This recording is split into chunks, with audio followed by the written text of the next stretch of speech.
2025년 금년도 어느덧 겨울 문턱에 들어섰습니다. 이제 곧 날은 추워질 것이고 아름답게 물들었던 단풍잎도 떨어져 바람과 함께 거리를 뒹굴고 있습니다. 겨울이 오면 나무도 그 활동을 중단하고 앙상한 가지만 드러내지요. 모두 화려했던 옷을 벗고 앙상함을 드러내는 계절, 지나온 모든 삶의 자국들을 여지없이 드러내야 하는 계절이 왔습니다. 이렇게 춥고 매서운 바람이 몰아치는 겨울은 누구에게나 찾아온다는 사실입니다. 청년에게도, 나이 많은 어른에게도, 부자에게도, 가난한 분에게도, 행복하게 사는 사람에게도, 불행하게 사는 사람에게도, 건강한 사람에게도, 아픈 사람에게도, 준비한 사람에게도, 준비하지 못한 사람에게도 겨울은 어김없이 찾아옵니다. 이 겨울이 자연에만 있는 것이 아니지요. 우리 인생에도 겨울이 있습니다. 누구에게나 찾아옵니다. 인생의 겨울, 화려하고 아름답게 지장했던 모든 것들이 하나둘 벗겨져서 그동안 감춰져 왔던 지난날의 삶의 흔적들이 드러나는 때가 온다는 겁니다. 그때는 더 이상 노래하지 못합니다. 더 이상 씨를 뿌리지 못합니다. 새로운 기회가 주어지지 않습니다. 단지 지나온 삶에 대한 평가만 남을 뿐이지요. 자연에서는 겨울은 봄, 여름, 가을, 그리고 그 다음에 겨울이 찾아오지만 우리 인생에서 겨울은 언제 어디서 어떻게 누구에게 닥칠지 알질 못합니다. 바로 그때를 위하여 오늘을 우리가 어떻게 살아가야 하겠습니까? 모든 활동이 중단되고 더 이상 인생의 기회가 없는 그 마지막 때를 위하여 오늘 우리는 어떻게 무엇을 준비해야 하겠습니까? 오늘 본문 말씀, 일평생 하나님의 뜻을 위하여 살았던 위대한 사도 바울이 자신의 인생의 마지막 겨울을 어떻게 맞이하고 있는지를 보여주고 있습니다. 성경 가운데서 자기 인생의 겨울을 아름답게 맞이한 대표적인 사람이 바로 사도 바울이죠. 그는 지금은 로마 감옥에 갇혀 있습니다. 이제 곧 순교를 앞두고 있습니다. 그의 인생을 아름답게 정리하는 모습을 오늘 우리에게 보여주고 있습니다. 여러분들이 아시는 바와 같이 사랑과 봉사와 선교의 사도로서 온 생애를 바친 훌륭한 사도입니다. 바울은 그동안 가는 곳마다 만나는 사람에게마다 하나님의 사랑을 전하는데 전력을 기울였던 사람이었습니다. 예수 그리스도를 위해서는 어떤 시험과 고통도 견디어냈습니다. 때로는 돌매도 맞았습니다. 감옥에 갇히기도 여러 차례였습니다. 그 자신이 예수 그리스도에게서 받은 사랑이 너무나 감격해서 자기도 사랑으로 다른 사람을 섬겼고 그리스도 안에서 역사하신 하나님의 구원의 역사를 가는 곳마다 전파하였습니다. 그렇게 얄밉게 굴던 초대교회의 적이었고 원수였던 사울이 바로 성서의 사랑장이라고 불리우는 고린도전서 13장을 쓰게 된 사랑의 사도가 되었던 겁니다. 그리고 오늘 읽어드리는 말씀, 이 사도 바울의 최후의 순간을 우리에게 알려주는 말씀이 됩니다. 로마 옥중에 있으면서 사랑하는 제자인 믿음의 아들인 디모데에게 보낸 사랑의 편지입니다. 바울이 로마의 옥중에서 쓴 서신이 처음 것과 나중 쓴 것 두 종류로 구분이 되고 있는데 처음 쓴 서신들을 가리켜서 옥중 서신이라고 합니다. 이 사도 바울의 옥중 서신에서는 에베소서, 빌립보서, 골로새서가 있고 그리고 두 번째 사형 직전에 쓴 서신을 가리켜서 목회 서신이라고 하는데 디모데 전후서, 디도서가 있습니다. 바울이 디모데에게 마지막 보낸 편지의 사연, 즉 디모데에게 로마로 속히 와달라는 내용입니다. 겨울이 오기 전에 너는 어서 속히 내게로 오라 간곡하게 호소하고 있습니다. 지금 자기 인생의 겨울을 준비하고 있는 겁니다. 너는 어서 속히 내게로 오라. 겨울이 오기 전에 너는 내게로 오라. 이 말씀의 뜻은 무엇일까요? 첫째로 용서와 화해로 인생의 겨울을 준비하자는 말씀입니다. 둘째로 하나님의 말씀으로 인생의 겨울을 준비하자는 말씀입니다. 세 번째, 예수 그리스도를 영접함으로 인생의 겨울을 준비하라는 말씀입니다. 이 세 가지 주제를 중심으로 해서 저와 여러분이 인생의 찬바람이 불기 전에 지혜롭게 겨울을 준비할 수 있게 되기를 주님의 이름으로 축원합니다. 주신 말씀 차례대로 살펴보면 첫째로 용서와 화해로 인생의 겨울을 준비하라 말씀하십니다. 오늘 본문 말씀에 보면 여러 사람의 이름이 나오고 있습니다. 모두가 다 바울의 삶 속에서 중요하게 함께 시간과 생활을 보냈던 그랬던 삶을 거쳐갔던 사람들이지요. 오늘 우리는 그 가운데서 데마와 마가와 알렉산더 세 사람을 살펴보고자 합니다. 10절 말씀을 보십시오. 데마는 이 세상을 사랑하여 나를 버리고 데살로니가로 갔고, 그레스게는 갈라디아로, 디도는 달마디아로 갔고. 여기 나오는 그레스게와 디도는 신실한 일꾼들이었습니다. 그들은 부득불 사역 때문에, 교회 때문에 바울의 곁을 떠날 수밖에 없었던 사람들입니다. 문제는 처음 나오는 데마라는 사람입니다. 데마는 스스로가 바울의 곁을 떠났습니다. 왜 떠났습니까? 세상을 사랑하여 세상으로 빠져버렸다는 것이지요. 옥중서신인 빌레몬서와 골로새서, 그러니까 바울이 로마 감옥에 갇혔을 때 처음 보냈던 편지들에 보게 되면 역시 데마의 이름이 나오고 있습니다. 거기에서 바울은 이 데마를 가리켜서 나의 동역자라고 부르고 있습니다. 즉 바로 옥중서신을 쓸 때까지만 하더라도 데마는 바울 곁에서 함께 동역하고 있는 신실한 충성된 일꾼이었다는 사실을 짐작해 봅니다. 말하자면 데마는 어느 순간까지는 바울과 함께하면서 바울의 옥바라지도 도와주면서 함께 사명을 감당했던 사람이었습니다. 그런데 고난이 계속되니까, 고난이 오래 계속되니까 견디지 못하고 참지 못하고 중도에 포기해버리고 맙니다. 자기의 고향 세상 데살로니가로 갔다고 말하고 있습니다. 지금 사도 바울의 마음속에는 이 데마를 향한 연민의 정이 있습니다. 데마를 불쌍히 여기는 마음이 있습니다. 아쉬워하는 마음이 있습니다. 데마가 그때 조금만 더 견뎌낼 수 있었다면, 조금 더 참을 수 있었다면 얼마나 좋았을까. 데마가 그것을 참지 못했구나. 한때는 열심히 했는데 그것을 견뎌내지 못했구나. 고난을 견뎌내지 못했구나.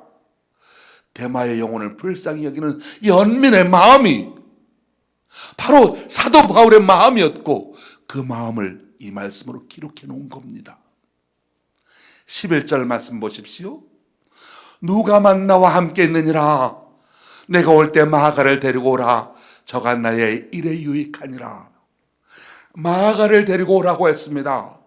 왜 마가를 데리고 오라고 했겠습니까?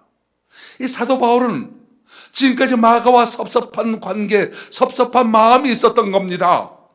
이 마가는 누굽니까? 예루살렘의 아주 부잣집 아들이었습니다. 여러분들이 종종 아는 예수님의 최후의 만찬이 그려졌던 그 다락방을 가진 부잣집 아들이었습니다. 별로 어려서부터 고생을 안 해봤습니다. 그러다가 예수 믿고 마음에 충성이 있어서, 그래서 사도 바울과 함께 1차 전도 여행에 동참하게 됐지요. 마가가 함께 갑니다. 그런데 그 당시 선교 여행이 얼마나 힘들었겠습니까? 요즘처럼 차가 있는 것도 아니고 어떤 것도 다 도보로 다니면서 구석구석 다니면서 복음을 전하는 것이 쉬운 일이 아니었지 않겠습니까? 환난이 많았습니다. 핍박이 많았습니다. 결국 부잣집에서 아주 곱게 자랐던 이 마가라는 준수한 미청년, 아름다운 청년이 중도에서 어려움을 이겨내지 못합니다. 포기하고 말았습니다. 혼자서 예루살렘으로 되돌아오고 말았던 것이죠. 철두철미했던 이 바울의 입장에서 보면 그런 정신각오는 이해하지 못하는 겁니다. 어떻게 그런 마음으로 살아가느냐는 것이지요. 그 뒤에 바울이 2차 선교 여행을 나서게 되었습니다. 그때 마가가 지난날의 자기의 잘못을 뉘우치면서 다시 한번 따라 나서겠습니다. 바울을 따라 나서겠다고 나섭니다. 다시 은혜를 받고 전도 여행에 동참하려고 하니까 바울이 이런저에 딱 잘라 거절해 버립니다. 그리고 오랜 세월이 흘렀습니다. 이제 사도 바울도 인생의 겨울을 맞이합니다. 이제 그 자신이 하나님 앞에 서야 할 때가 왔습니다. 그때 바로 마가의 아팠던 마음을 생각합니다. 그를 불러다가 그의 마음을 위로해주고 격려해주고 싶었던 겁니다. 마가야, 힘들었지, 마음 아팠지, 섭섭했지, 그때 내가 좀 심했지, 미안하다. 그러면서 마가를 불러 위로하고 난 뒤에 바울은 하나님 앞에 서기를 원했던 겁니다. 물론 잘못은 어디까지나 마가에게 있었습니다. 그런데 바울은 그런 것을 따지지 않습니다. 마가의 상심했던 마음, 아팠던 마음을 위로해주고 싶을 뿐입니다. 이처럼 바울은 다른 사람과의 관계를 아름답게 정리하려고 하는 것이지요.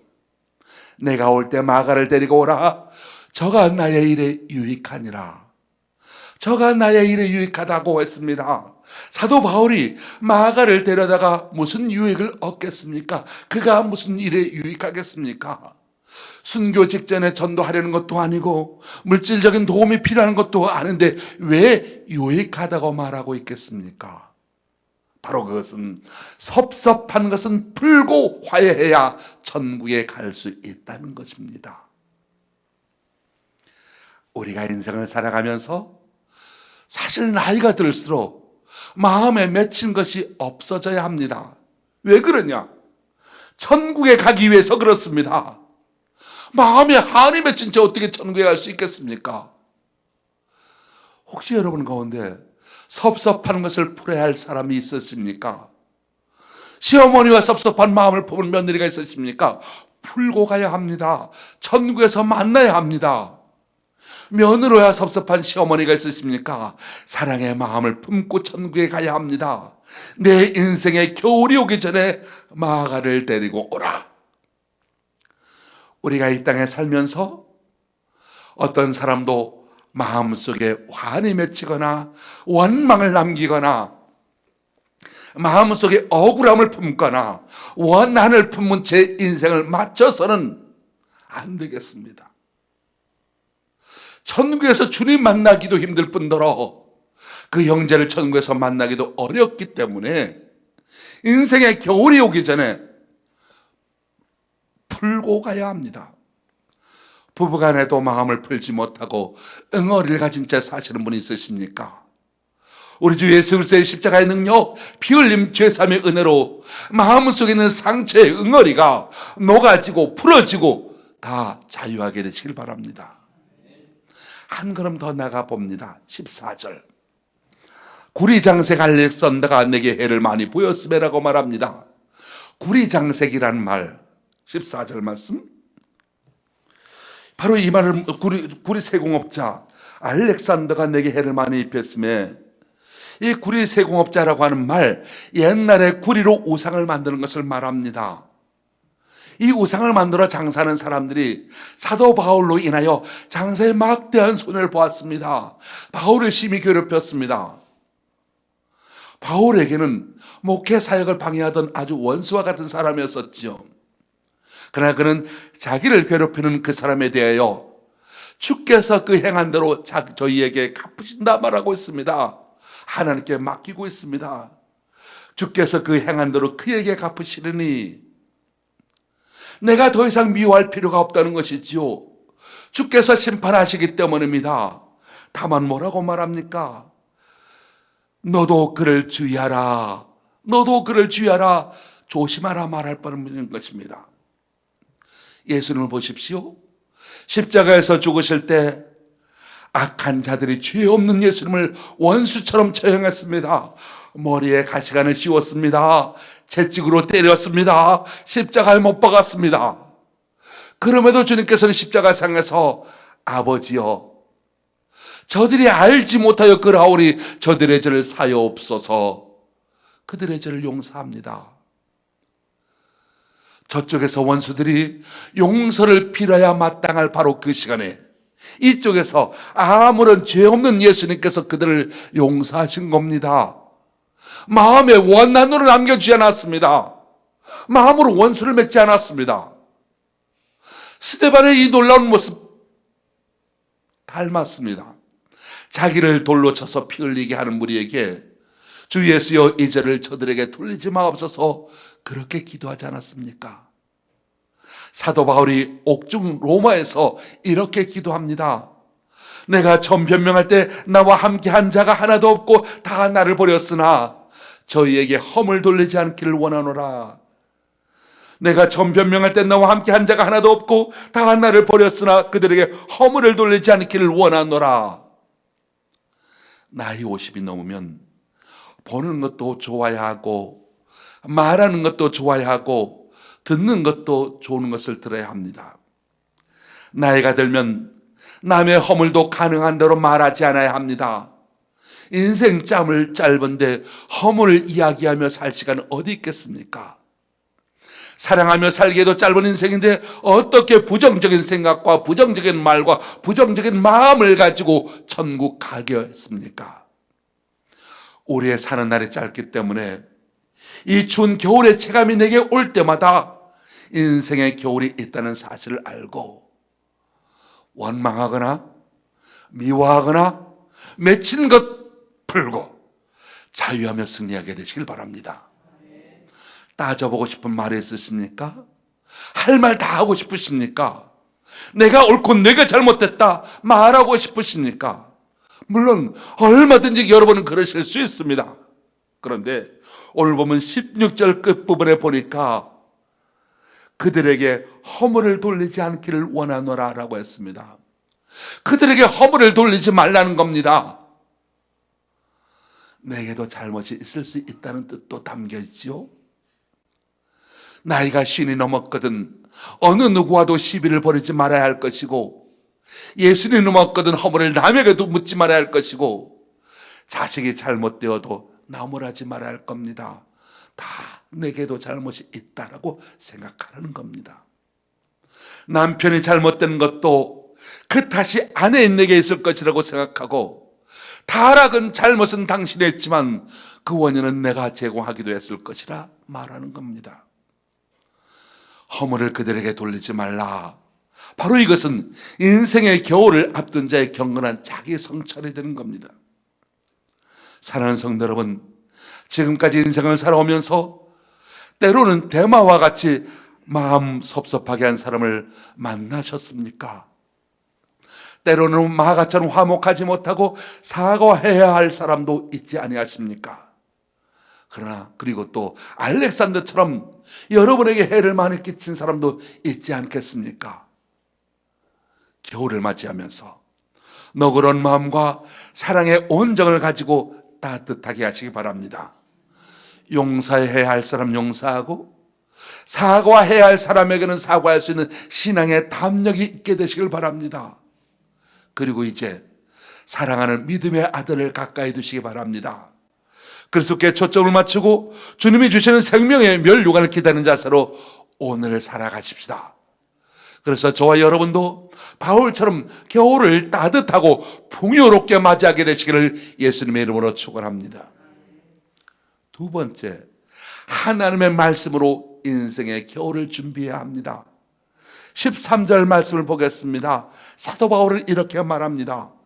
내가 올 때 내가 두루와 가보의 집에 둔 겉옷을 가지고 오고 또 책은 특별히 가죽 종이에 쓴 것을 가져오라. 가죽 종이에 쓴 책은 무엇을 말합니까? 바로 성경을 말합니다. 당시 성경은 양의 가죽을 부드럽게 만든 양피지에 기록해 놓았습니다. 우리가 죽는 순간까지 읽을 수 있는 책이 무엇이겠습니까? 사도 바울은 죽음을 앞두고 하나님의 말씀으로 양식을 삼고자 했습니다. 하나님의 말씀으로 힘을 얻고자 했습니다. 그렇습니다. 나이가 들어갈수록 성경을 많이 읽으셔야 합니다. 신앙생활을 행복하게 하는 비결 뭡니까? 성경을 사랑하고 말씀을 사모하는 데 있습니다. 하나님을 사랑한다면 하나님의 말씀도 사랑해야 합니다.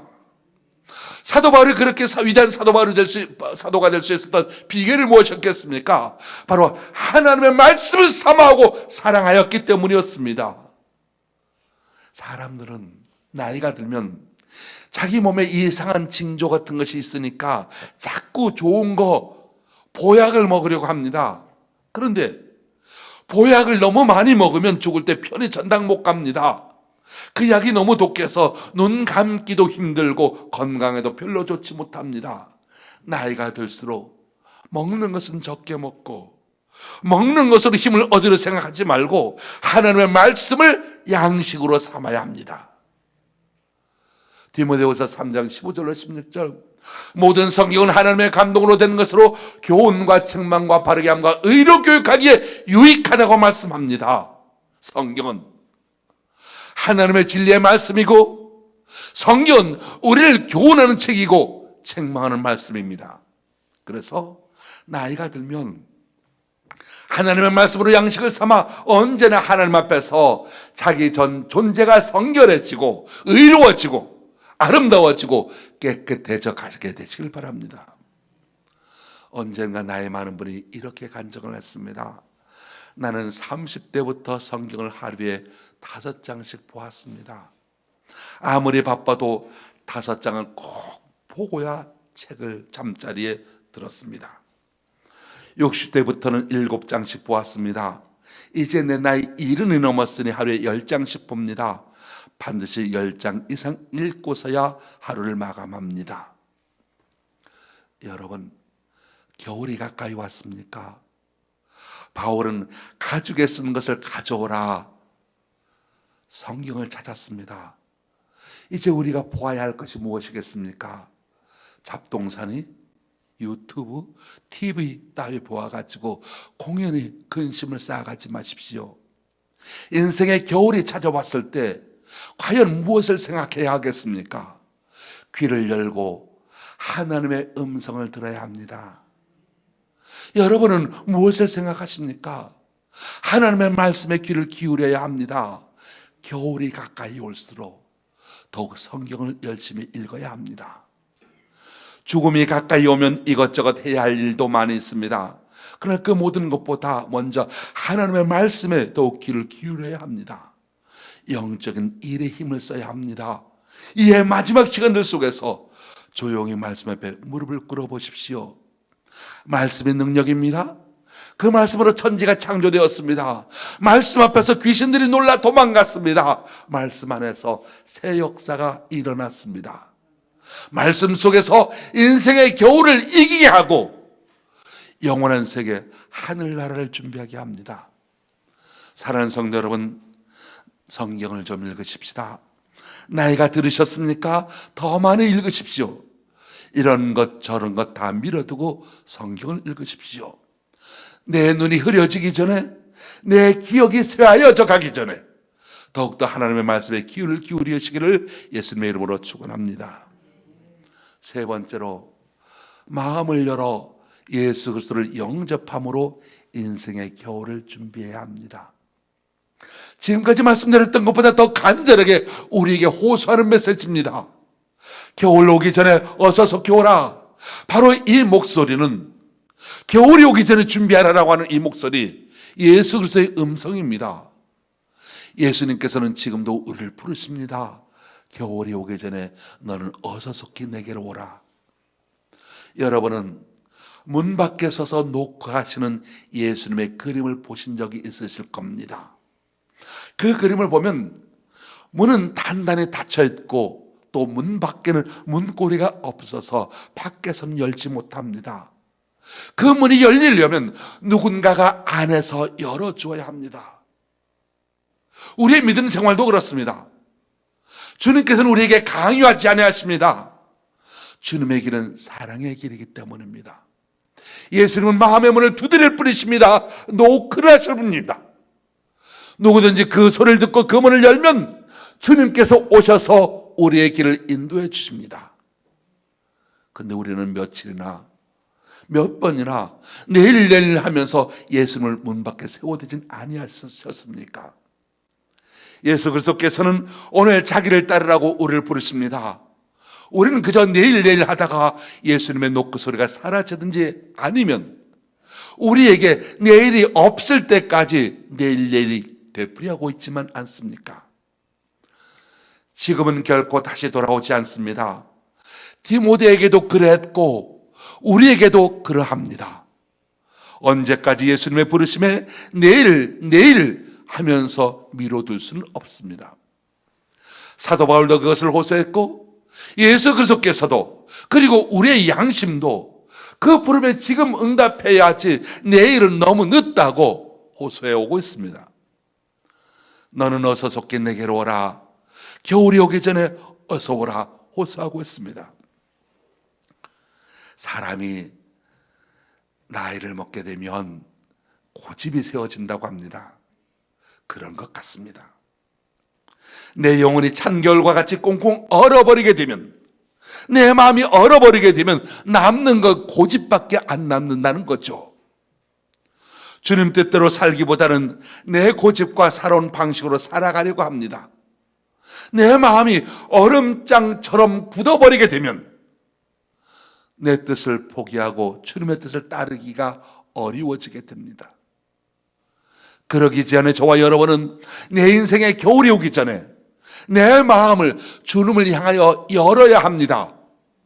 마음과 뜻이 겨울과 같이 꽁꽁 얼어붙기 전에 주님께로 가야 합니다. 신앙 때문에 갈등되고 흔들리고 방황이 되십니까? 지금이 기회입니다. 이 때가 지나가 버리면 하나님 떠나 살면서도 마음이 더 완악해져서 아무런 가책을 느끼지 못하게 되는 그런 때가 오게 됩니다. 바로 지금 이 순간이 우리가 하나님 앞에서 새 사람이 될 수 있는 시간입니다. 바로 지금 이 순간이 우리가 마음을 열어 그리스도를 영접해야 할 때입니다. 바로 지금 이 시간이 가족과 친구에게 사랑을 베풀 수 있는 최후의 시간입니다. 사랑하는 내 아들아, 내 마음에 겨울이 오기 전에 어서 속히 주님께로 가자 간곡하게 부탁하시기 바랍니다.